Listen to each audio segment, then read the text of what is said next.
I'm good. Thank you so much for that fantastic welcome, Beck and everyone. It's so nice to feel so welcomed on my first conference and first time not only being here, but being at any conference, actually. So it really is an honour to be here. Thank you. So my background, as Beck mentioned, is not in anything to do with the body at all. As I was just saying to Derek before, I was, really cut off below the neck until about the age 30. Was a writer, was a teacher, all of that sort of stuff. Very much a paper person, I guess, rather than a body person. But at some point in there, I managed to get enough massage to discover that I did have a body, and that connecting with it could actually really help me. So I have this enormous gratitude to massage for that. And I had all that massage largely to cope with the stress of teaching, which is a very, very high pressure job, as I'm sure many of you know. There's that accountability, there's negativity, there's that results focus all the time. And it wasn't in my nature to sort of cope with that sort of naturally, as it was for many other teachers. And that was coupled with a history of depression and anxiety. Nice little combination. And probably an all too common one as well. So I'd had counselling for a long time as well, which, as you might know, can be really hard work. It's not necessarily fun, not necessarily pleasurable, but it does have those great sort of long-term results. Whereas I'd go for a massage, and that offered that brief respite, sort of a reminder that I could stop and take a breath, just 60 or 90, ideally, minutes of pleasure and reconnection. After a good massage, I'd notice improved mood, clarity, similar to or even better than after a counselling session. The effects might have been shorter lived, but while they lasted, my quality of life had improved. I had a glimpse of how good I could feel. So I left teaching to study massage and set up a massage business and started the Masters of Counselling and Psychotherapy at the same time. Why not? Why do one new career at a time when you can do two? So I chose counselling and psychotherapy because I didn't have the prerequisites for psychology, partly, and I like the way that psychotherapy focuses on communication and the relationship rather than diagnosis and treatment. That seemed a better fit for me, and both massage and psychotherapy have proven to be a great fit. When it came time to do my thesis for that master's, I knew I wanted to do something about the overlap between massage and psychotherapy.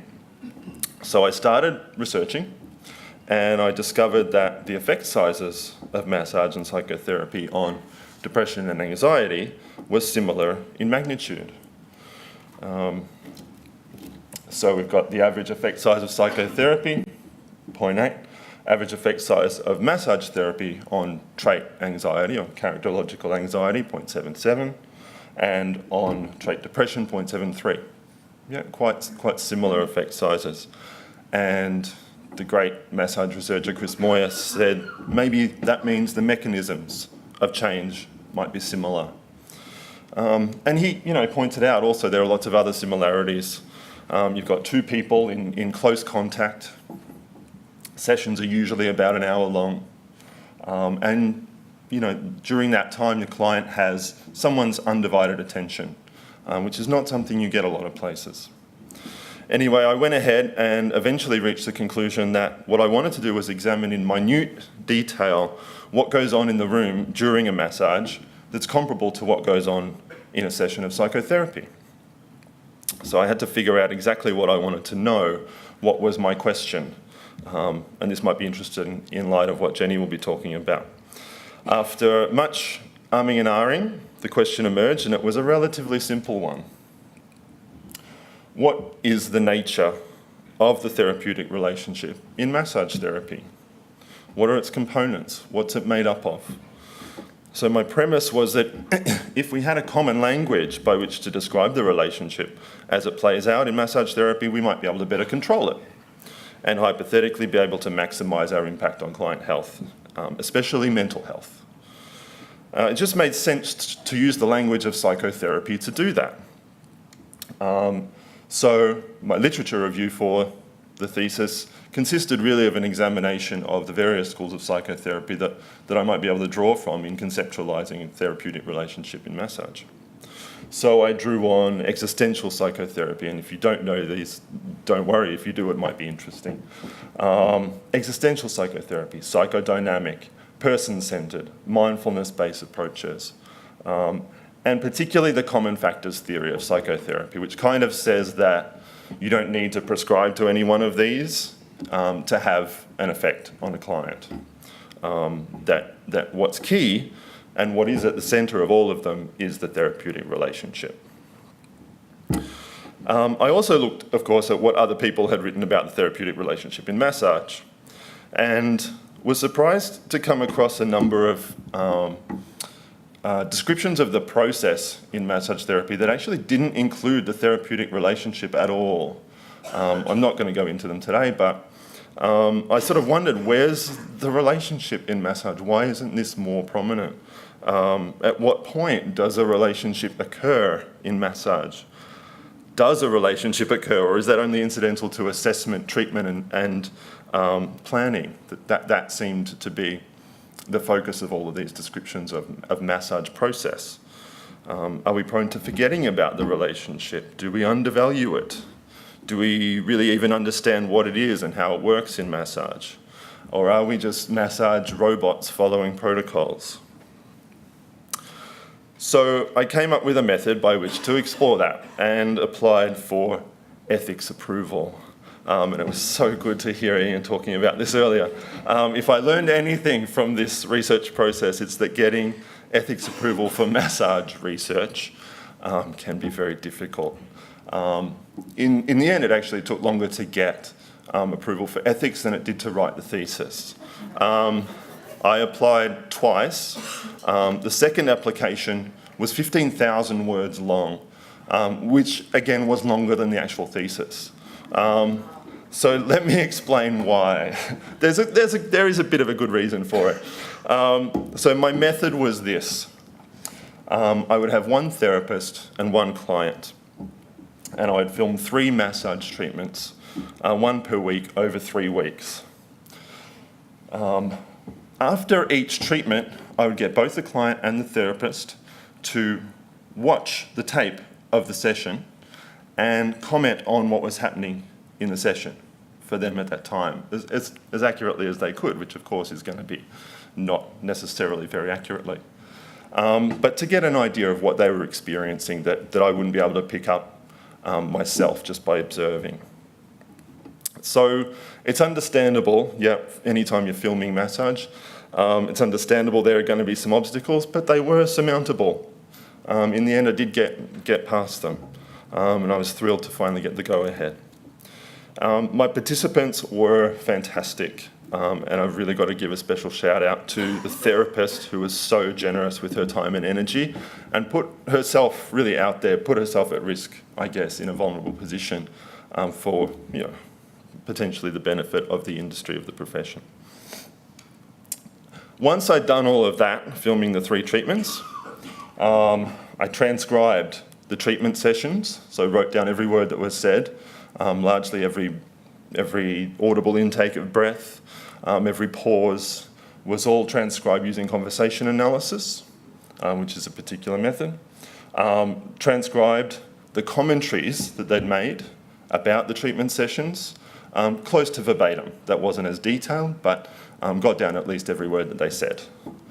And then put all of those transcriptions into a table so that I could look across from what was happening in the treatment to what the therapist said about that point in time in the treatment and what the client was saying about that point in time in the treatment as well. Once all of that was done, and that was a fairly lengthy process, I analysed all of the transcripts using IPA, not going into that at all, basically looking for themes and sub-themes. Okay, so what was sort of happening? What were the overarching ideas that came out of what I was seeing? And this is a sample page of transcript. So this is what I was analysing. So you've got the treatment transcript in this column here. The next column along in the middle there, the narrower column, I just wrote down sort of the actions that the therapist was doing, whatever strokes they were using, whichever area of the body they were treating. Didn't give a lot of weight to that, but there were some interesting things that came out. Then the therapist's commentary in the next column and the client's commentary in the last column. So it just meant that I could look across and sort of look for parallels perhaps between what I was seeing, what the therapist was saying, and what the client was saying. So what did I find? Well, a lot of questions, really. This is, qualitative research. It's not that kind of hard numbers-based research that we need, that is absolutely essential. But I wanted to do this, and bear in mind it's a minor thesis as well. It's not a PhD. It's 14,000 words. Took a few months to complete, really. Also, this is one relationship, one therapist, one client. Okay, generalizability is not great. So this is a breakdown of the time spent in each session, and it tells an interesting story. So as you can see, both participants liked to talk for the majority of treatments. Not all of us would, not all clients would. I'll give you some sort of big brush strokes of what happened in each session. So session 1 was all about establishing boundaries and safety. Yep, as we'd expect. There's that long pre-treatment assessment. They both realised they were animal lovers, and they spent a lot of the session talking about the client's troublesome dog. And over half the treatment time was spent talking. Okay, it's about nearly 40 minutes of talk compared to about half an hour of silence. In session 2, things loosened up, as you might expect. Both therapist and client were less guarded, and they spent more time talking, about 2/3 of the treatment time, and the main topic of conversation was the client's work. In session 3, the topics became even more personal, moving to the client's family and intimate relationships. In that one, in session 3, there seemed to be a rupture at some point, which might explain the fact that there was more silence in that session than in the 2 prior. And more on that later. I'll talk about that rupture. When it was all done, they were both really positive in their reflections on the experience. So I was able to group together some themes and formulate a 4-step conceptualization of how the therapeutic relationship works, or might work, in massage therapy. And the terms I chose, they're not technical at all. I wanted them to be straightforward. They're just words that I thought were clear and said what they needed to say. The first theme that I drew out was separateness. The second was pleasure. The third was merging. And the fourth, internalization. And my discussion in the thesis revolved around sort of expanding on each of these and how they played out in the session, using extracts from the sessions as well, which I'll do today. So, client and therapist, which I'm representing for some reason with these green eggs. I don't know, there's no reason. They're fundamentally separate entities. So it sounds kind of a negative thing, but it's actually a good thing. Yeah, we don't have to be scared of that separateness.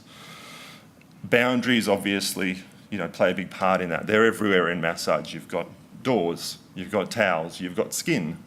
They're at multiple levels, but they're also in what we say and how we say it. So language is formal or informal. The client I had used very informal language right from the start, often quite confronting. The therapist generally kept it formal, had to kind of manage that difficult sort of over-familiarity of the client. But she eventually relaxed her language to come closer to the clients. The topics are personal or impersonal. And early on, the client shared way more personal information, and the therapist was, as you'd understand, a bit more standoffish, but gradually self-disclosed. And there's also a performance of roles that goes on, where we're not 100% ourselves. The therapist essentially uses aspects of stagecraft to create a character. You've got a costume, you've got a set, you've got props, lighting, music, script. And she had lines that she would repeat in each session at various points that were obviously her go-tos. I'm sure we all have our own. Facial expressions, gesture, posture, tone of voice, and that difficult line between acting and being. And these all help to create a sort of fixed, stable, reliable identity for the therapist, which help the client to feel some security. They know who the therapist is going to be, even though it's never complete security. So our client in session 1 reflected that she just genuinely cared about me. That's how I felt anyways. If she didn't, she was good at pretending to, but I think she did. So some things that happened with the formatting. By session 3, her uncertainty remains, but she speaks of it in a more resigned tone, suggesting awareness that boundaries in the form of performance of roles can help relationships to thrive. She says she must have so many clients, so she must be really good at pretending to care. But if she is pretending to care, she's really good at it.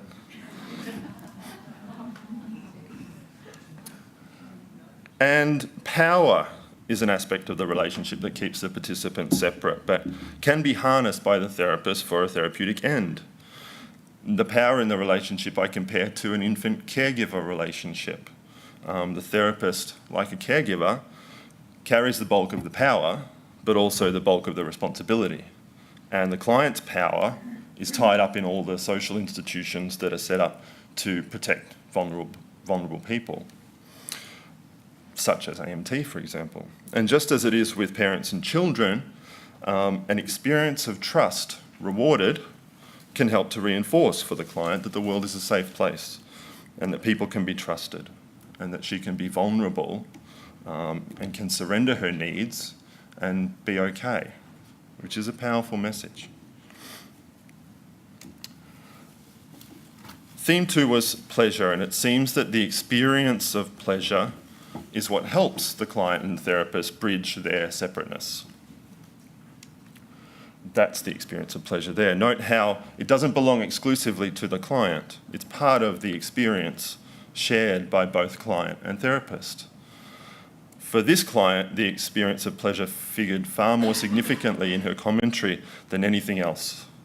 Watching the massages back, she constantly found herself struggling for new ways to say, that felt nice. When she was doing that thing, that felt nice. And the foundation of the pleasurable experience is, of course, safety. The client comments, the massages that I've been to, you can just see the ground, but this was covered. Like if I opened my eyes, it was covered, and that was more relaxing. It kind of just felt like I was in my own bubble. And over the course of the treatments, this bubble grows to include the therapist, and the conversation takes on a flavour of us against the world. This is a bit of a long example, but we'll see if we can see what I mean. Client says, yeah, people are just mean. Therapist, yeah. Client, they're so mean. Yeah, you'd think they'd be nicer this time of year and getting into the spirit, but that's hospitality, isn't it? Yeah, you see, so many people, and you think, oh yeah, everyone's nice. It's like, no, they're not. And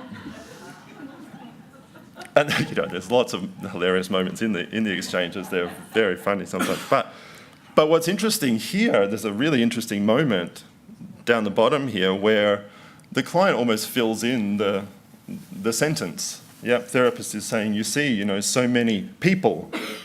Yep, it's almost as if their language becomes one speaker. So it might be that safety is a precursor to that merging process, which is theme 3, that comes next. Also key to the sense of pleasure is comfort. And the key elements of comfort seem to be, obviously, physical comfort, warmth, unconditional positive regard, so knowing that the therapist will regard the client positively no matter what they do. I guess as Derek was demonstrating. And authenticity, which means that the client believes that what the therapist says and does matches with what is inside them, that the therapist's insides match what's outside. And of course, there are the physical sensations of pleasure that the client experiences, which are a big part of which are the messages sent by the therapist's hands, the tactile communication that takes place. That didn't necessarily work as I might have expected it to, though. In session 3, the therapist holds the client's head for quite a long time to extend her neck and says, looking back on the moment, she says, when you're in under the head, sorry about the formatting here, it seems to have gone out, but that's all right. When you're in under the head and you're holding, that's communicating that you're supporting by the particular hold that you've got. But the client didn't take that message directly. So instead, she views it through the lens of pleasure. And she says, that felt really good. I don't think I've ever had a neck massage like that. Yeah, so she wasn't getting that message directly. She was just getting it through pleasure, really. It suggests that while we might think we're sending a particular message with our hands, it may be that the only way the client knows how to respond is by evaluating, not observing. So there can be a bit of a gulf between what we think we're communicating and what is actually received. And it's partly because, we as therapists, we're in action mode, we're in objective action mode, and the client is in subjective feeling mode. So where does all this pleasure get us and our clients? And this is theme 3. Basically, it puts us in closer contact than either of us are likely to be with anyone over the course of our day, other than probably with our very closest loved ones. And this is the merging process. Let's see if this works. There we go. Okay. It's really called on extreme PowerPoint skills there. I call it merging because for as long as the treatment lasts, it's as if the two entities become one. And this contact happens, of course, on a physical level. Yeah, many of us here, I imagine, would keep a hand on our clients for the duration of a massage, might. Take responsibility for moving the client's limbs and monitor physical responses, our own and the client's, muscle twitches, pain, clicky joints, grumbling stomachs, all of it is physical contact that's extremely close. And there are lots of parallels to that in the psychotherapy literature. Terms like intersubjectivity, attunement comes from mindfulness, relatedness comes from existential psychotherapy. Yeah, these are not new ideas, obviously, but they all seem relevant to massage. The word merging seems to emphasise the sort of physical and quite literal nature of the connection that's made in massage. Yep, there is that merging. And of course that comes out in communication too. So in session 1, the client says, I felt really connected to her when she would ask me about the pressure. And at the beginning when she would talk to me, like when she would tell me what she was going to do and how it might feel. But as the merging process deepens, verbal communication becomes less important. And in session 3, she says, I felt connected to her when she already knew what areas I was going to be sore in, even though I didn't know I was going to be sore in that area. So she feels that the therapist might know her body even better than she knows it herself. So clearly, empathy is a part of this merging process. So early on, the therapist is the one who does all the empathizing. But as the relationship progresses, interestingly, it becomes more of a two-way street. And the client actually is really interested to learn more about the therapist.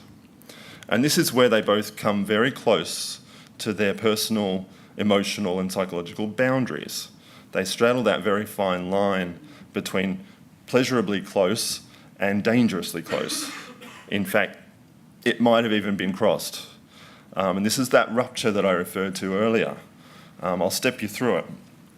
So the story goes, the client and her brother bought a dog together. But the brother has been doing little to look after the dog.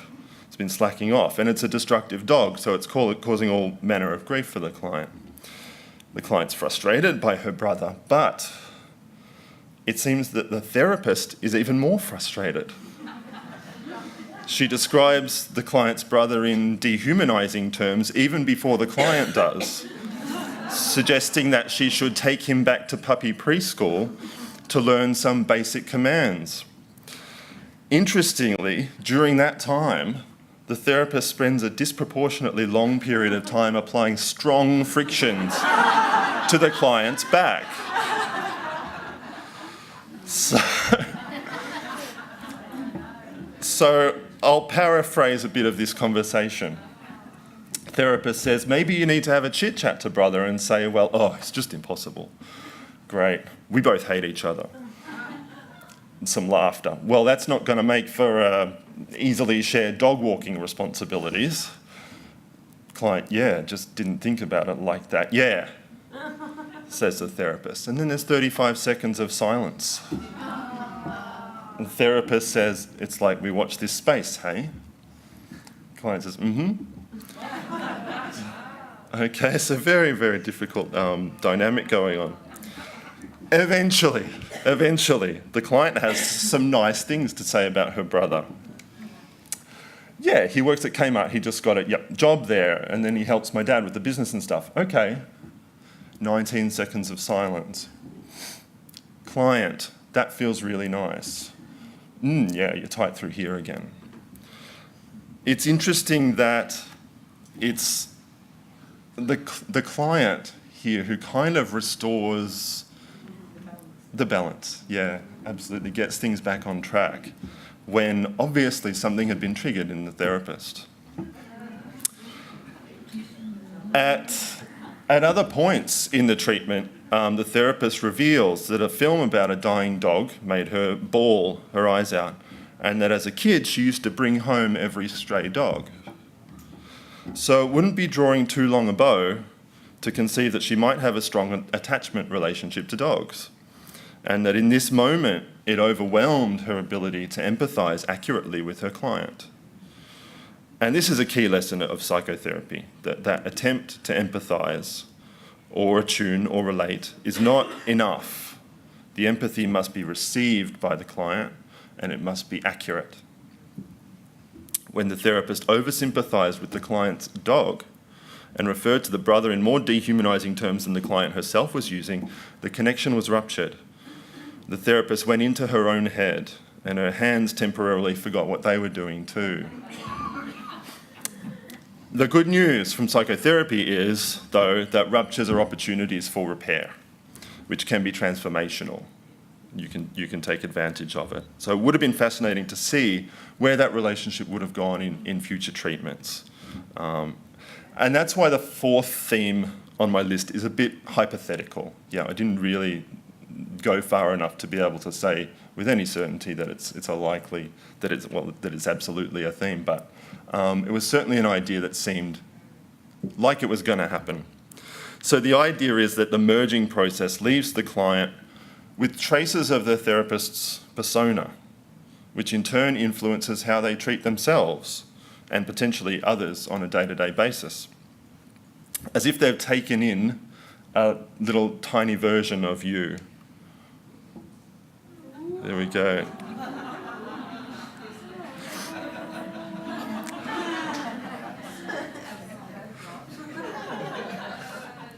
It's probably the only thing you'll take from this presentation. The idea goes way back to infancy in psychotherapy, and the psychoanalytic notions of the good and bad breast, which are too complex for me to delve into here, but they do provide compelling reasons to explore further that infant-caregiver relationship as it plays out in massage therapy. Basically, it suggests that we take in that which is life-affirming and reject or project onto others that which is not. So in a way, I'm talking about the lessons our clients take away from their treatments. And they're the same lessons that psychotherapists often hope their clients will internalise. And depending on how the relationship goes, they might be things like, I am worthy of care. I can accept myself. and my imperfections. It is safe to be vulnerable. Other people can be trusted, and I am connected to others. So, what does all of this mean for how we work as massage therapists? And, there's way more than what I could talk about here, but first of all, it means that our self-awareness and psychological awareness generally are critical. So if the therapist had been aware of her attachment relationship to dogs, she might have known to avoid becoming too emotionally involved and letting it affect the way she massaged. It could also help her to observe her emotions and have strategies for dealing with them after the treatment, so they don't compound and risk leading to burnout. It's a self-care issue as well. We need to do the work to identify our blind spots. And yes, that might include attending psychotherapy, which can help us build up our self-compassion and take power away from shame and foster greater self-acceptance. So then we can help others to do the same. And this is the important part, probably without even trying. I'm not saying we all need to study psychotherapy, not at all. I'm saying that if we have internalized positive messages ourselves, we can't help but pass them on through the work that we do. It also means that the pleasurable experience of massage might be more important than we think. So we have an opportunity to help people toward positive personality change by providing an experience of safety and comfort, and by attending closely to how and what we communicate. There might be those among you who think, and probably not, but no, massage is for fixing musculoskeletal problems, end of story. And here's where I finally get to explain the title of this lecture. So the idea is happiness is the experience of purpose and pleasure over time. It's sort of a pop psychology idea, but I think there's truth in it for what we do. Massage can offer people both purpose and pleasure. And from my own experience, that's something psychotherapy can't boast. We have the opportunity to bring people definable, tangible health outcomes and the kind of invigorating aesthetic and sensory experience that comes from great things like communing with nature or going on holiday or witnessing a great piece of art. The science and the art of massage are not in conflict any more than the mind and the body are in conflict. They coexist and they support each other. Which is why I say, don't, like many clients I've seen, be afraid of enjoying your massage. And don't, like some massage therapists I've seen, neglect to enjoy giving a massage. Thank you very much.